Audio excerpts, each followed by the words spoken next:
All right, what's going on with your baby? It's Rats. All right, look. So look, what we gonna do, man? We're gonna talk about Bollinger Bands and what is Bollinger Bands, how to use them, what should you combine alongside with your Bollinger Bands for more optimum trade signals. Um, so let's just get straight to it, man. I'm not going to go into a whole drawn out thing in the beginning. So let's go over here on Trading View. We're on the charts. Um, we can look at it. Doesn't really matter what it is. I mean, it's all the same thing. Right here, we're looking at silver. Silver, I love trading silver. It moves crazy. It's not unpredictable. Excuse me for all these things keep popping up. All right, so let's look at Bollinger Bands, right? So you come over here, you come to your indicators, type it in. We're going to explain what these Bollinger Bands do. Now, you could change the settings if you want to. Don't necessarily have to. Let me see. You could change them. This is all good. Standard deviation 2, length is 20. This is 20 on the chart, 20, 15. So each candle bar is 20. You could change it to be faster or slower if you want to. I would just leave it just as that. So when the Bollinger Bands come, let's go behind the chart because it's easy to teach behind the chart. All right. So when you look at the Bollinger Bands, whenever price hits the Bollinger Band, right, get ready to go the opposite way. It's like a Bollinger Band is kind of sort of like support and resistance.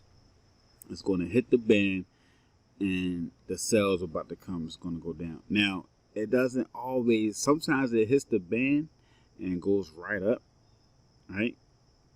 Like in the case right here, hit the band, move right up on the next candle, right? Right here, we're looking at the 15-minute chart. It doesn't matter what chart you look at.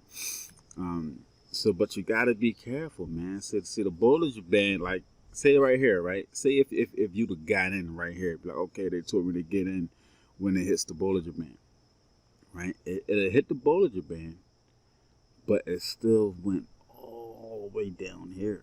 It's like you would have lost you would have bust your head, right? You would have lost the trade. So what do? You need more confirmation, right? Especially if it's a big dump like this. If you're looking at price action when it's big like that, you want to kind of see what's going on. Why is it like that? So you need to combine the Bollinger Bands with something else, all right? So let's go to a different pair. I mean, that's silver. Let's go to Euro. Let's go to Euro JPY. Let's see what they're doing over there with the Bollinger Bands. All right. Same thing right here. Bollinger Band closed. All right. Check this out. Bollinger Band closed. Outside the Bollinger Bands, you press the sell button. You would have made about, you don't know when you're getting in, would have made about 16 pips. I'd say about 10 pips on that trade. Right? That's a 10 pip trade because you don't know when you're getting in, right? And up here, it rolled the Bollinger Band all the way up, and then it came down. Right? So the Bollinger Band is more like a moving average, but you cannot trade just with the Bollinger Band. If you trade just primarily and only with the Bollinger Band, you will lose the majority of your trades, right? And this is with the 15-minute. We could try the hour if you're more of an intraday trader. Closed on top of the band, came down, right? So if you always look at the Bollinger Band, it always plays with that band. So look at this one, right? But you don't. Man, I'm sitting outside and I got bees chasing me. But you don't know when the Bollinger Band is going to go up. So that's why you combine it with another indicator. Look, you cannot just use one indicator. All right, I'm gonna let you know that right now. You gotta combine it. That's why you gotta keep. I congratulate you for you coming in and learning. All right. So if you see this Bollinger Band hit, boom, boom, boom, boom. So this, I just pulled up the RSI, right? The RSI, Relative Strength Index. You look at this line. This is the line. This is the space. When this line comes out the space, when it hits the 30, when it gets below the 30, it's getting ready for a buy. Okay, so if you combine this with the Bollinger Band, right? You see that relative strength index, and you can set up alerts inside your trading view or whatever charting software you got. You can set alerts for when the RSI will cross, and you can set alerts for when the candle and the price crosses the Bollinger Band. So now you got two confirmations, right? You got two confirmations. You got price action. Boom! It's time to get in for a buy, right? The Bollinger Band hit and the RSI hit. Now it's time for a buy, right? Catch your pips, get out, all right? In this particular trade, let's see how much you would have got if you'd have came in about right here. And let's say if you'd have got out right here. So that's a good 20 pip move, right? It's 20 pips. If you're a mini lot trader, I mean, that's one mini lot, right? That's $20 right there in one trade. Not bad. I mean, if you're a standard lot trader, that's $200, right? Not bad. Mini lot, micro. If you're a micro lot, that's $2, right? So whatever it is, man, a win is a win. Don't matter what size you trade, but make sure you always practice risk management. All right, so let's go back here. Let me see. Let's see if we got some Bollinger Band and some RSI action. A little bit right here, nothing crazy, right? Let's look up time. We got one right here.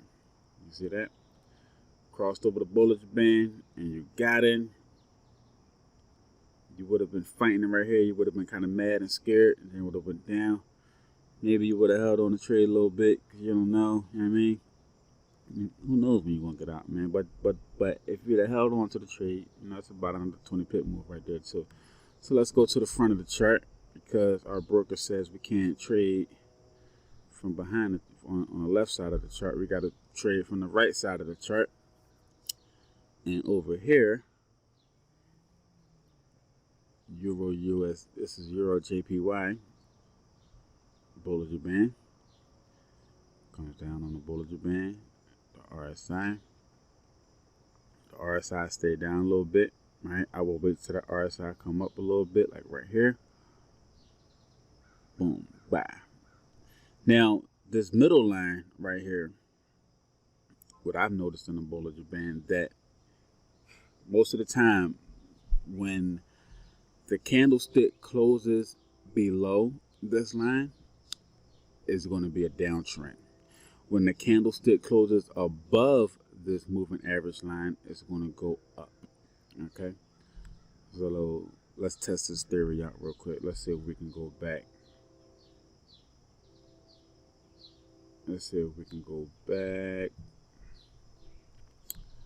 Let's test this theory. Closes above. Well, this one didn't work because it closed above, went right back down. That's it most of the time. But look, close below this line, down. Let's see. Closes above the line, went up. So when you're trading, right? So let's see. Now, this is Saturday. The markets are closed right now, so this is still going to be a downtrend unless the RSI says it's going to go up. This basically says it's oversold. Euro JPY is oversold right now. So let's go back. Let's see what else we got. Let's see what else kind of examples we have of it closing on top of that moving average. Right? Let's close on top of the moving average, but it fought a little bit, closed back on top, went right up. Right? Yeah, you know, price is crazy though. Price is crazy, but eight and a half times out of 10, when it closes above this moving average line or below the moving average line, follow that trend. Okay, close right there. You even close here. It closed right there, one up. You probably would have got scared because it came right back down, but you probably would have took your profits around here somewhere, right? Then it came down again, right? But you probably would have ran through. That's why I traded, man. You gotta be, listen, trading is very, very ridiculous. Sometimes it can be unpredictable. These are all humans. They do a lot of weird stuff, right? But look, close again above that moving average line, and price shot up. Close below the line, right? Here's the, look, on top of that Bollinger Band. Now you're getting ready for the sell, right? The RSI is kind of close, but you're like, I don't know. Should you get in the sell, right? It's touching that line. You could probably get in the sell. You get in the sell, right? Maybe you can hold on to the trade. Then it closes below this moving average line, and then you hit it for another sell, and then you just ride it, and then boom, you out. But it closed below that line, right? So you can still hold on to the trade and ride that thing all the way down until it touches this line again. Now I will start to get out when it hits this line. Why? Because you don't want to hold on too long, because it's going to go back up soon, because it's touching that Bollinger Band, and the RSI setting is oversold. So you got to get out. All right. Let's do one more pair. Let's do Euro Pound. Let's do the Euro Pound Cake. Let's see what the Pound Cake talking about. Bollinger Band, RSI, top Bollinger Band. So boom, go. Close below, go. Right? The Bollinger Band is simple. Right? You don't really got to know all the technicalities behind it, but just practice it yourself, man. Go back and look. Always back test, man. Don't take nobody's word for it. Don't take my word for it. Don't take anybody else's word that you see on YouTube and stuff like that, man. There's a lot of people talking about Bollinger Bands and stuff like that. A lot of gurus out here, man. But look, I love trading. I love helping people. I want to see you increase your income. Listen, always practice safe risk management. Don't over leverage your account. And please don't over trade. All right. Look, I see you at the top, baby. Stay focused.